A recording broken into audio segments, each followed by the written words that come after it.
Good afternoon, Wrestling Inc. Welcome back to the Wrestling Inc. Daily. It's me, your managing editor of WrestlingInc.com, Nick Hausman, joined here for a very special Monday episode of the Wrestling Inc. Daily. Our good friend Michael Weissman is out away on assignment, and in his place today, sitting side saddle with me, it's our good friend Jimmy Korderas. Jimmy, welcome back to the Wrestling Inc. Daily. Oh, awesome. Thanks for having me back. Always a pleasure to be here, buddy. It's a double dose of Wrestling Inc., right? You're doing this, and then tonight it's you, Jack, and Justin after Monday Night Raw.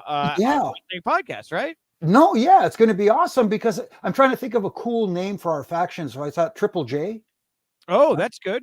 I don't know. That's good. Triple J on the money. Triple A. You got a Triple A. Yeah. In Mexico, you got a Triple H. Yeah. Famously. Yeah. Why not a Triple J? I don't think anybody has dibs on it. Yeah, because we could. We'll steal a little bit, but Jimmy Jack Justin instead of Funk. Jimmy Jack Justin. I like that too. They both have a nice ring to them. Yeah. So try it out. Whatever gets you. Whatever sells the T-shirts on the Pro Wrestling Tees, Jimmy. Exactly. So we got a great show here today. I am thrilled to have Jimmy on. The comment section is open. We have Samantha here, fellow Canadian, saying good day from Ontario. So is it Ontario or Ontario? Ontario.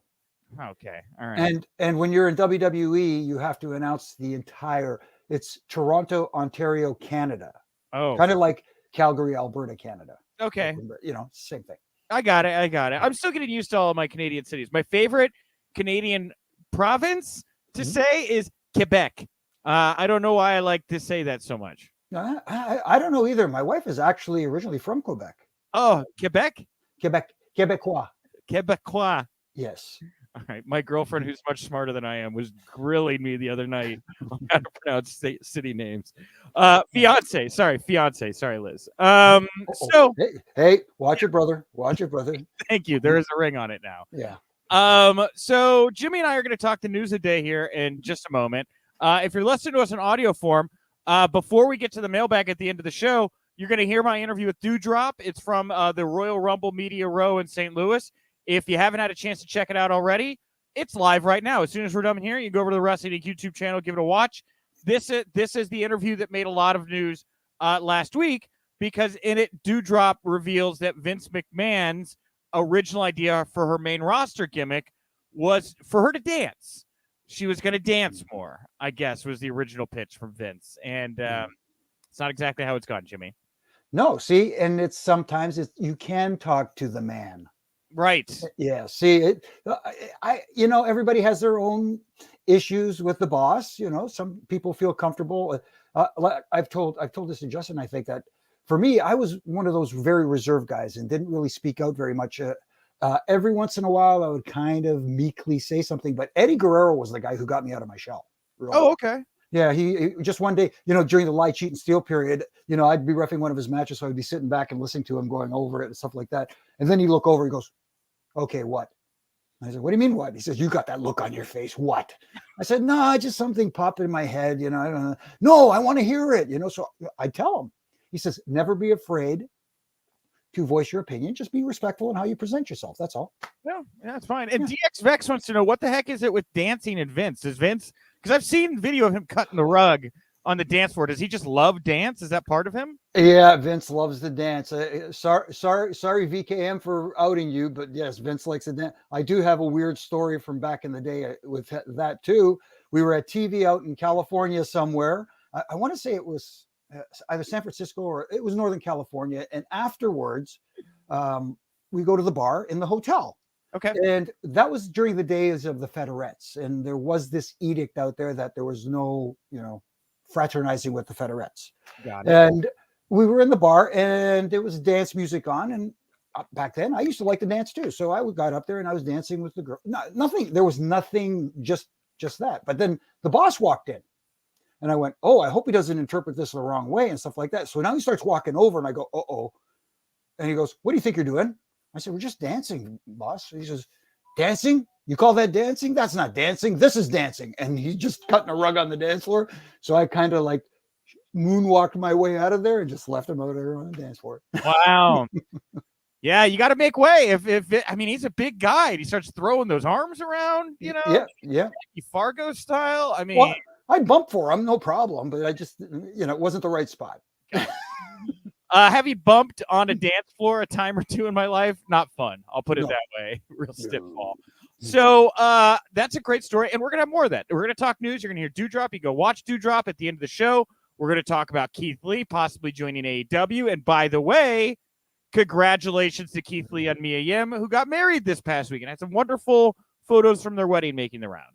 Yeah, it's awesome. I love seeing a good story come to fruition, and obviously you're going to be there. You're going to get there soon, but it's also nice seeing a lot of friends show up in those pictures, and people you just go, yeah, oh my goodness, good to see so and so, good to see so and so, and congrats to them. Wish them nothing but happiness. Yeah. All right. Well, let's dive into it. It's time for some news you can use, news that will leave a bruise, and we are going to start off with SmackDown from this past Friday.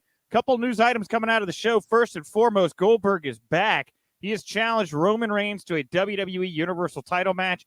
It's going to go down at the Elimination Chamber. Of course, he said he only has one more match left on his contract.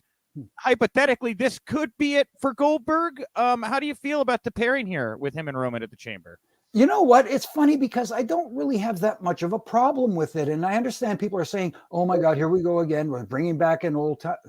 I'm not calling you an old timer. I'm just saying, I'm paraphrasing here, Bill, because Bill's a good dude. He's a really awesome guy. And I understand why some people wouldn't like to see this matchup. But then again, the Elimination Chamber premium live event. I got to get used to saying that too, as well. It is, I hate to get all businessy here, but it's a bot show. And I know this is going to ruffle a few feathers in the way I say this, but what a shock. A guy with a boatload of money up the wazoo, who is buying a wrestling show and doing what he wants. Boy, where does that sound familiar? But anyway, sure. So, he's getting what he wants for his audience.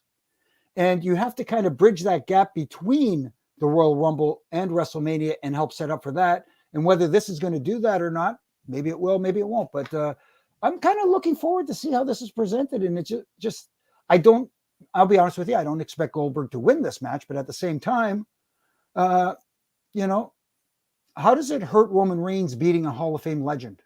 Right. I don't, unless the match is like a little rough and, he accidentally gets injured, then I think there would be some hindsight and some people pointing some fingers. But no, outside of that, I don't have an issue with it either. I mean, these are fantasy book shows, right? These are crazy matches. You're going to see stuff there that just, maybe doesn't make a whole lot of sense in the quick build. You have to put it together, but you're going to see a lot of big names and some crazy dream matches. That's what these shows are always at. And, you're going to have Roman and Brock on the same show. You're trying to find a way to keep them apart to WrestleMania. I think Brock Lesnar wanted to take that title back, wanting to do title versus title. That's definitely reasonable incentive for him to get in that chamber. And what are you going to do with Roman, right? Mm-hmm. Like you said, what's it hurt to have him beat Goldberg? It just doesn't hurt him, Yeah, if you look up and down the roster, there's obviously some names, there's some talented names up there, but who do you put in that spot that can, for lack of a better term, take the loss heading into WrestleMania?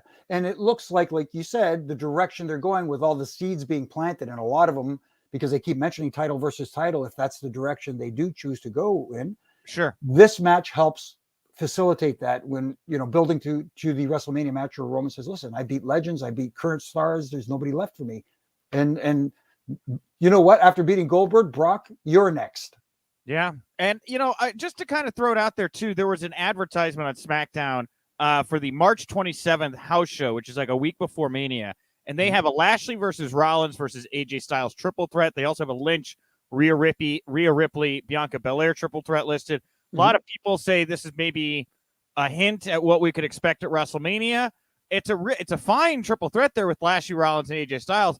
I feel like it would be even more fine if the title was on the line. I mean, I know Brock Lesnar's you're going to have to find a way to eliminate this guy from the chamber. Mm-hmm. Do you think it's possible, or do you think you're in a position right now where you have to go through with it? There's nothing you could do to weaken Brock Lesnar on the way to going against Roman Reigns at WrestleMania? I don't think it's a good idea to see Brock take another pin going into WrestleMania. It doesn't, at least for me, it doesn't feel right. There is a way to get out of it, fantasy booking, as we say. Sure. Maybe Roman makes an appearance down there at the chamber, and somehow Brock gets so upset when he sees him, he kind of bursts his way through the door and chases Roman away and never to return. Just leaves. Got it. Just leaves chasing. You know what I mean? Okay. I don't know. Okay. But other than that, I don't think it helps Brock at all, taking another pinfall. Yeah, I know. And I know that the decision making seems to be changing so quickly these days. We'll talk about it a little bit more in a little bit with Shane and Vince and everything. Mm-hmm. But, you put yourself in these positions and it feels like the strongest choices. And, I get the logic and everything. But, I'm interested to see what the non-top matches look like for WrestleMania this year. I feel like we're going to get some real slapped together kind of mid to undercard stuff at this year's Mania. I don't feel like there's a whole lot kind of going on outside the main event pictures right now. No, I get that feeling too. I mean, like you look at people like Drew McIntyre, who's back sooner than expected. Right. You look at somebody like a Big E who didn't. I wish his title reign would have gone a little bit different than it did. And even after he lost the title, I wish his post-title reign would have gone a little different than it has. But again, like you say, cards subject to change, and sometimes storylines subject to change on a whim and a drop of a dime. Yeah, and you brought up Drew McIntyre before we get to the women's main event picture for Mania. I will bring up that, he's going to take on Madcap Moss in Saudi Arabia at the Elimination Chamber. Another big singles pay-per-view match for Madcap Moss. Paul Heyman recently said that this guy has main eventer written all over him. A lot of people talk about just how great of an athlete this guy is, how he's taken to the business. What do you think about Madcap Moss and him being paired up with Drew McIntyre at this point? Well, I could see the potential there. I don't know if this is too soon, and I don't want to see him get there's a way to get him over without him going over, but at the same time, you don't want to hurt that potential that's there, if that makes any kind of sense. So yes, giving him a big spotlight match at Elimination Chamber with someone like a Drew McIntyre can elevate him, but you got to be careful at the same time. Yeah, I'm really interested to see how they flip that switch, because I agree. Like, Riddick Moss has all the pieces, right? The guy has got tons of energy. He's jacked. I mean, he looks like an action figure right out of the packaging in the ring. I haven't heard him do a whole lot of promo stuff beyond these cheesy one-liners he seems to be saddled with at the moment. But when that pivot happens and he turns on Baron Corbin and he drops the laughter and the telling jokes, I'm super interested to see what that pivot looks like, No, I'm with you on that one. And those jokes, the only thing those jokes do is they remind me of traveling with Tony Chimmel all those years. I knew you were going to bring that up. Yeah, definitely. You were going to make a Chimmel joke there. Well, lastly here, coming out of SmackDown before we move into some other news, Ronda Rousey officially challenged Charlotte Flair to a match at WrestleMania. There is, by the way, going to be a chamber match for the women at Elimination Chamber.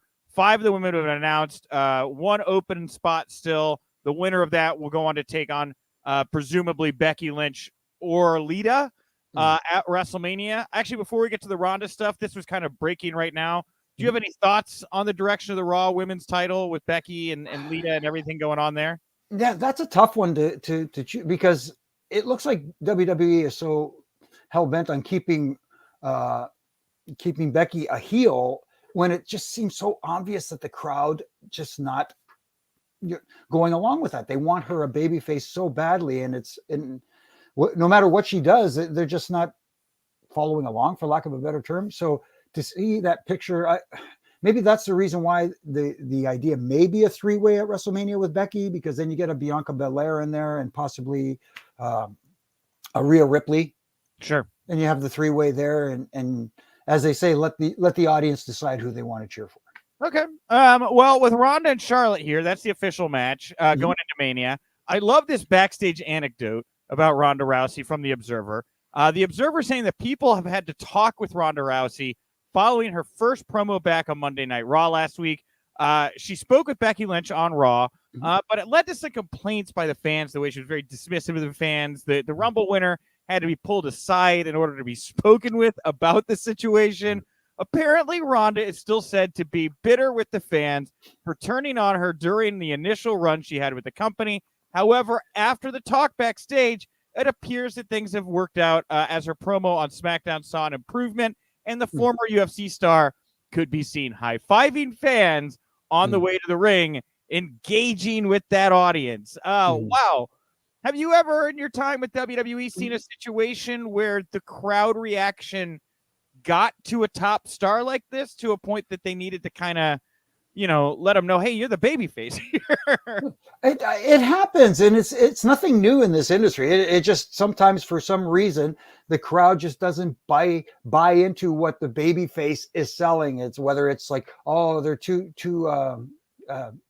cookie cutter babyface or whatever the case may be. So it has happened. I'm trying to think of a specific incident, but I want to say it did happen with Kurt one time when he was babyface, and he was wondering what is it they don't like. You know what I mean?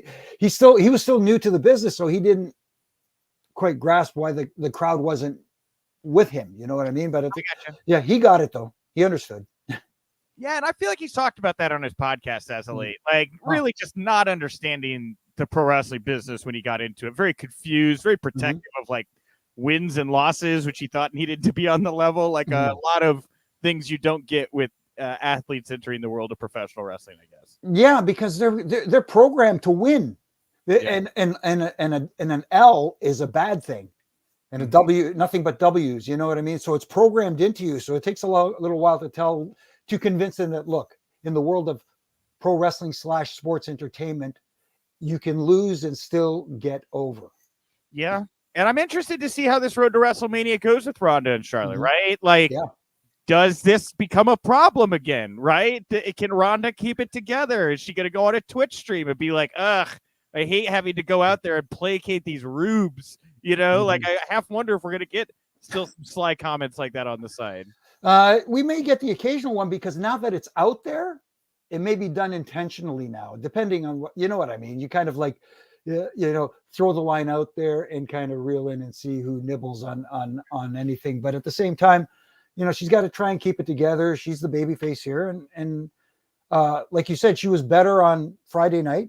Right. Came off, really well and, handled herself well, especially when Charlotte made that line about, the belt being her baby and that kind of stuff. And I went, ooh, now you're touching, now you're getting personal. And I liked and this is like a real nerdy inside thing with that segment, but I liked how they used physicality to get the babyface reaction on Ronda. Like if the promo stuff isn't going to necessarily be a home run every time and you're working through that right now, have a 2-on-1 attack on Ronda where she's fending someone off and the other key heel is, powdering out and not making contact. Like that's a scenario that anyone can get into. I mean, that's how you book a babyface to get sympathy, Yeah, it's babyface booking 101, and contrary to popular opinion, it still works, guys and gals.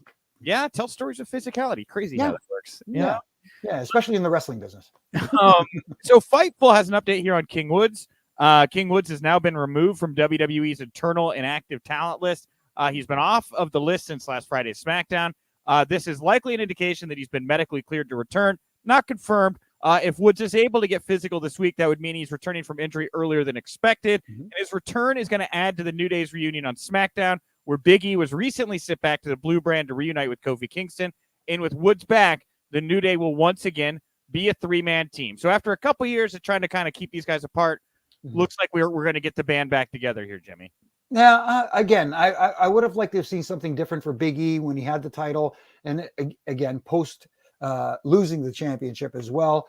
But, they work well together. They are a well-oiled machine. They play off each other so well. But at the same time, we saw Kofi break off and that kind of came back, got reeled back in. Right. Big E broke off and that got reeled back in. I don't know if you can do the same thing for King Woods. It's because this. It's largely the size thing, right? Like he's got a young baby face look, So I understand the critique there. Maybe they do run back, Big E in the title picture. Him on SmackDown with Roman's kind of a different dynamic than we've got. Maybe after WrestleMania, I think it's far more interesting to see Big E Roman with New Day Uso in the wings. And I know we've seen New Day Uso a million times, right? But it's a far more interesting program when you have those even 3-man units there that can kind of bounce against each other. Yeah, especially, and like you said, yes, we've seen it before, but when you've seen good matches, what's wrong with seeing more good matches between the tag matches that the Usos and the New Day have, and also Big E versus Roman would be actually like, the Bloodline versus the New Day. Yeah, you do the 6-man, you can do 3 singles matches, you can do Big E tagging with Kofi against Roman and Jay. There's a lot of directions. You can throw Paul Heyman in the mix, got all kinds of stuff. Exactly. All right, lastly here, and this is another fightful one. This one is about Shane McMahon, and I'm not going to lie, Jimmy, I've really been waiting to pick your brain about what you think is going on here. So Shane McMahon had the intention of coming out in a spot at the Royal Rumble that would highlight him well, even mentioning the number 1 spot in his pitch. Now, Vince personally came along with planned changes to the Men's Rumble, said they weren't going to be doing much of what was laid out by Shane, and when Vince and Brock heard the plans that Shane had pitched, neither of the men were happy with the ideas. Shane reportedly pushed for the ideas to be seen through, but that obviously did not end up happening. And on a humorous note that was added to the report, explaining that Shane's original number 29 and Randy Orton's number 28, well, they ended up getting reversed somehow last minute. Shane reacted hastily to the situation, but Randy informed him that he would definitely not come out to Shane's Here Come the Money theme song if they played it. So I guess a little bit of gallows humor as everyone was running around. Are you surprised with all of this stuff with Shane and Vince? It seems a little left field for me, but I don't know. How do you look at it? No, exactly the same. It was out of left field, reading all those comments, reading the reports of what was going on as someone who wasn't there and actually witnessed it. I just find it odd because as I've traveled with Shane. We've set up rings together. We've refereed together. Then later on, when he went into Shane O'Mac mode and stuff like that, I've never seen him have that kind of issue with anybody. Even when he was helping lay out matches and saying, "Hey, I want to do this," so for me, it sounds out of character. Now, again, I was not there. I can't say. Shane is older. Maybe he just wanted to get his stuff in. And one of the things is, I understand, and this makes sense to me. Shane was looking forward to possibly having a match with Austin Theory at WrestleMania, and to me, that makes all the sense in the world. When you talk about, stringing things together and stuff making sense, that makes sense to me as, Dad's new protege versus Dad's actual flesh and blood. I love that idea. I know there's reports out there that said maybe they were looking forward to Seth versus Shane at WrestleMania. And that, to me, how do you get there in such a short time? Right. Trying to connect those dots would be so difficult, I think, going into Mania. But like I said, to me, it just sounds very out of character for Shane. Well, maybe you just take 5 weeks and you have him dump like Nickelodeon gack all over his head, and then call him dumb. Repeatedly just say he's an idiot, I wonder if there's a couple things I think with the Shane and Vince stuff. What I just described, the build to his last WrestleMania match with Braun Strowman was like, ripped apart, man. Mm-hmm. Like nobody liked the Braun stuff. Maybe if you were 4, right, that was right in your wheelhouse. Mm-hmm. So maybe making sure he doesn't get put in a situation with Seth where he's like, I don't see it. I definitely see the Austin thing. Mm-hmm. Maybe that creates friction. I also wonder about Vince's mom passing away, like 4 or 5 days before the Rumble or something. These are still human beings where they're still dealing with like weird outside stresses and maybe being backstage at a 50,000 person stadium and trying to work together as a family while you're dealing with a crisis. Maybe there's something to that too. I don't know. It could be a number of things. It could be anything as simple as something said, taken out of context or taken the wrong way. Like you said, there's a lot on everybody's mind. And yes, Vince is human, contrary to popular opinion. Vince is human. And real life situations like his mom passing and stuff like that could have been affecting him. And maybe, his attention to what Shane was presenting wasn't exactly 100% there, and something he didn't hear, didn't sound, and just maybe set him off. Who knows? Dude, I'm like you, man. I'm just like, if I'd ever heard a story about Shane being like a dick to somebody, or whatever, I'd maybe buy it more. The stuff about the creative end where people are just frustrated with Shane's creativity, he doesn't have the same creative mind and maybe as his dad or other people. That kind of seems in line with other things I've heard in the past, and maybe that was just a boiled up frustration there. But dude, yeah, totally out of left field. I've never heard anything like this with Shane McMahon. No, me too. Caught me totally off guard. Yeah. All right. Well, Jimmy, I want to thank you so much for joining me at the top of the show, talk all the news of the day. Thank you to WWE for hooking up that interview with Dewdrop. Had a blast. Again, if you're watching us right now in video form, once we're done here, jump over to the Wrestling Inc. YouTube channel. You can watch the whole thing with me and Dewdrop live in beautiful Technicolor. So today in the mailbag at Wink Daily, that's the account to follow, WINC Daily. I asked everybody, who do you most want to see Keith Lee feud with at AEW? This stems from a couple things. First of all, he got married, which we've covered. But second, Tony Khan confirmed after Rampage on Twitter that a free agent is going to walk through the Forbidden Door, debut with the company, sign the whole 9 yards, mixing a whole lot of different metaphors. A lot of people speculating it's Keith Lee. Before we get to the poll, do you think it's Keith Lee? Is there somebody else out there you think it could be? Oh my goodness! There's so many people you could pull a name out and go, oh my goodness! I wonder if it's this person or that person. I even saw one today where somebody suggested maybe it's Shane, because he's technically not, on a 90-day. Can you imagine? Can you imagine? I'm asking, can you imagine that, Jimmy? You know better than I do. I don't see it happening, but when the thought was put in my head, I'm like, oh, really? I have heard that Shane has been close to doing his own thing in the past, and I don't know. I don't rule it out. I'd give it 25 to 30% chance, probably higher than most. You know what? Anything can happen in the wrestling business. There is no, this will never happen. There is always a possibility. But I do like the Keith Lee idea, maybe against Hobbs or somebody like that. Yeah, I see MCAS here, Samoa Joe or Jeff Hardy possibly. I think it's too soon for Jeff, if I'm not mistaken. It is, but DX Vex saying, I hope it's Cross, which it could be. It could be Killer Cross. Yeah, could be. But here's the other thing is, and I was talking to one of our writers today, very smart individual, Eric Mutter. Props to Eric. He's doing great work. But we were talking about who it could possibly be. And he was like, well, Jeff Hardy, maybe. I know he's not in the 90-day, but if Tony really wanted to press him, he could bring Jeff in and, push WWE to go to court over it, which I don't know that WWE would want to go up against Turner Media and Tony Khan over a work dispute, because they lose that one. It's going to open up a whole other can of worms for them. The other one that would be floated out there that would really, I think, turn a lot of heads and would, really kind of make a lot of sense of the blending of the Forbidden Door and free agency kind of metaphor, would be Mustafa Ali, who's obviously very, very unhappy at WWE right now. And culturally, I think him and Tony Khan probably have some things they see eye to eye on.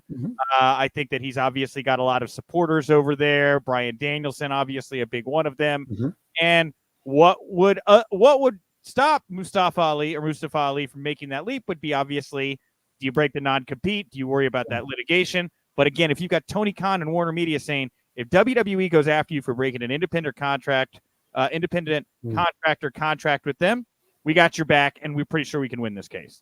Yeah, it's interesting. I'm not a lawyer, so I can't answer those questions. But at the same time, if Mustafa Ali let his contract go expire, you know what I mean? Does the 90-day no compete take effect? I see. There's so many different things that you can look at.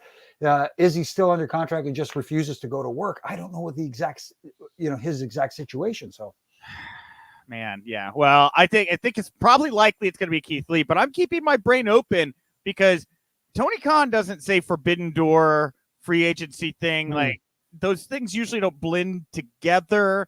And with like the WWE teasing the Forbidden Door stuff, with taking somebody that you thought was under contract to them and having them show up early in AEW be something they could pull off. Maybe, probably. I don't know. Yeah. There's a whole bunch of names. There's still Bray Wyatt still out there, or Wyndham. Could be Wyndham. Yeah. I think Wyndham's happily off making movies right now and letting his body heal, if I had to guess. Yeah, probably, most likely. It seems to be a thing now. Have you noticed where wrestlers end up making movies and they go, hey, you know what? This ain't so bad.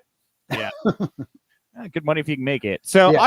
I asked everybody, let's say it's Keith Lee, the odds-on favorite right now. If Keith Lee shows up in AEW, who'd you like to see him feud with? We got over 200 votes here. 48.8, Wardlow. 24.2, Bryan Danielson. 16.1, Sammy Guevara. And 10.9 for everybody else. I put Wardlow first because I thought it'd be a very interesting pairing. Little surprised he beat out Bryan Danielson. What do you think about the fact that he's the one people would most like to see Keith Lee work with? Eventually, yes. I wouldn't want to see it right off the bat. I want to see that match. That would be a heck of a build to that match. Sure. You know what I mean? Because, Wardlow, if he's still associated with MJF when these two, if it is Keith Lee and they do collide, then it makes a heck of a lot of sense. But again, it's not one of those matches where I'd like to see rushed into. Yeah, and Wardlow has a good 6 months worth of booking ahead of him just with the Punk MJF stuff, I think. I mean, I don't want to be too predictable, but after MJF had to cheat twice to beat CM Punk, it would seem Revolution's going to come around and Punk would probably get a clean victory over the nefarious MJF. And maybe after the match, maybe that Wednesday on Dynamite, that's when MJF decides to blame Wardlow for the loss, and that's where we get Powerbomb Symphony, full turn, build onto the next thing with MJF and Wardlow. I like that. Somebody give that man the pencil. Just trying to see things into the future, right? Yeah, I hear you. We all do it. I saw a couple Reddit. We had Killer Cross listed here. He's not quite there yet, but Cross Keith Lee run back in AEW would be fun to see. You know, it's interesting to see what these WWE types are like now in AEW. I mean, Adam Cole, not horrifically different, but Bryan Danielson, there's like a kind of smooth confidence right now in AEW I see with him that I did not see in WWE before. No, you know what? It's funny you mentioned that because I was thinking the exact same thing. And it's like you said, a smooth confidence. It's kind of like this, you know, when they say when you're happy doing what you're doing and you don't feel that stress of, listen, I got to get this out in this particular way because this is the way, you know, he looks like he's having fun again. Let's just put it that way. He looks like he's having fun again. And you know what? Speaking of Bryan Danielson, I love that little swerve at the end of the match last week with him and Moxley when he entered the ring. And I thought he was going to go face to face. And then he said, hey, why don't we team up and go after everybody? Me and you. I love that.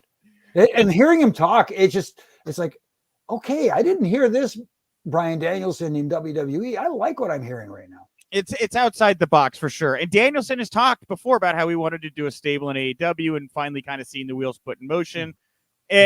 What I like about it is it opens up the door to tell a story that could go a lot of different directions. And absolutely. That's exactly what I want out of my professional wrestling. Right? Yep, exactly. Exactamundo, as somebody used to say.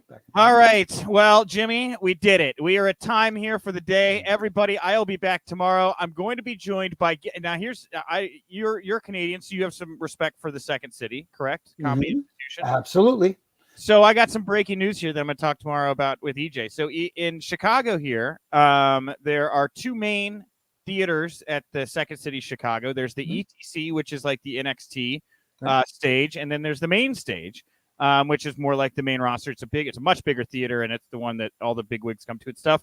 EJ's been working on the ETC stage for the past couple years, and I just got word today from EJ. I don't even know if he's put it out on social media yet.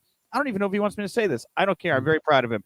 EJ was promoted to main stage Second City Chicago today. That makes him one of the top 6 comedy prospects in all of Chicago. And mark my words here, in the next year or so, you will probably see EJ Cameron on Saturday Night Live. You will recall watching him talk wrestling with me, but EJ, I have no doubt, is on his way to very, very big things. And you're going to remember the shows we did here with him because he's not going to have time for us no more. You know, that's going to be so cool. You know what? I can't wait for it to happen now. I'm looking forward to it. I could just see Weekend Update, and all of a sudden, anyway. Yeah, for sure. Look, he's that talented, and you know, I don't want to sit here and espouse too many of the virtues of EJ, but I'm very proud of how he's taking care. He's sort of boxing in the past 2 years to really trying to, you know, get that physical form down to match his you know, sharp wit and things like that. So the package is there, and Second City obviously saw it, and they gave him the upgrade. So congratulations to EJ, and I can't wait to pick his brain about it tomorrow. So come on back for that. Also on the show, we're gonna have my audio from Shelton Benjamin. That's also on the YouTube channel right now from Royal Rumble Media Row. Support the Wrestling Inc. Daily on whatever podcast platform you'd like to. Support WrestlingInc.com. We're on all the socials. And, of course, come back tonight after Raw. Triple J, Jimmy Jack Justin are going to be talking about WWE Monday Night Raw and sharing your hilarious punditry thoughts about it. It's going to be a lot of fun. Justin and I go way back, and Jack and I just recently got acquainted, and good dude, and I'm looking forward to it. It's going to be a lot of fun. Yeah, 100%. And anything else you want to put over, Jimmy, before we wrap up the show today? Of course. The only thing I like to put over is my daily ref and rants that you can find on Twitter at Jimmy Korderas or on Instagram at Real Jimmy Korderas. And you can get your Rough and Rant t-shirts at ProWrestlingTees.com. This is a nice little mug that my wife had made for me. Thank you so much, Audra. And you know what? Go there and listen to the Canadian Heat Magnet upset some people. It's meant to be fun, just a nice little fun critique. But hey, some people get upset with it, and so be it. All right. Well, hey, you're beloved here, babyface all day, all shine, no heat. That's what we get with Jimmy Korderas. I'm at Nick_Hausman over on Twitter. Thank you all so much for tuning in. I will talk to you tomorrow. And remember, if you winked, you didn't miss it.